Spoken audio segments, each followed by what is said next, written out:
સાબરકાંઠા જિલ્લામાં લોકશાહીના મહાપર્વ સમાન સ્થાનિક સ્વરાજની ચૂંટણી દરમિયાન મતદારો ભારે ઉત્સાહ જોવા મળી રહ્યો છે।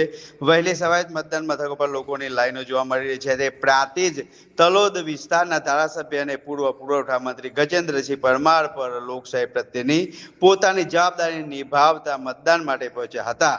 તેમણે તલોદ તાલુકાના વક્તાપુર ગામે જઈ પોતાના મતાધિકારનો ઉપયોગ કર્યો છે। મતદાન કર્યા બાદ ગજેન્દ્રસિંહ પરમારે મીડિયા સાથે વાત કરતો જણાવ્યું હતું કે લોકશાહી મજબૂત બનાવવા માટે દરેક નાગરિકે મતદાન કરવું અત્યંત જરૂરી છે। તેમણે ખાસ કરીને યુવાનો, મહિલાઓ અને વડીલોને મતદાનમાં વડ ચડીને ભાગ લેવા અપીલ કરી હતી। સાબરકાંઠા જિલ્લામાં લોકશાહીના મહાપર્વ સમાન સ્થાનિક સ્વરાજની ચૂંટણી દરમિયાન મતદારો ભારે ઉત્સાહ જોવા મળી રહ્યો છે।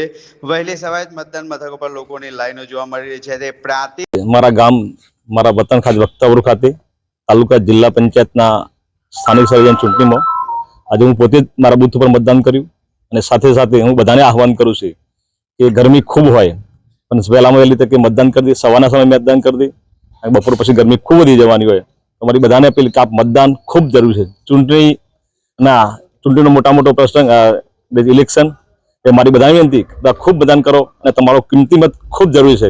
આમના સમય માટે, ગામના વિકાસ માટે, તાલુકાના વિકાસ માટે, આ રાજ્યના વિકાસ માટે, આ દેશના વિકાસ માટે આપનું મતદાન ખૂબ જરૂરી।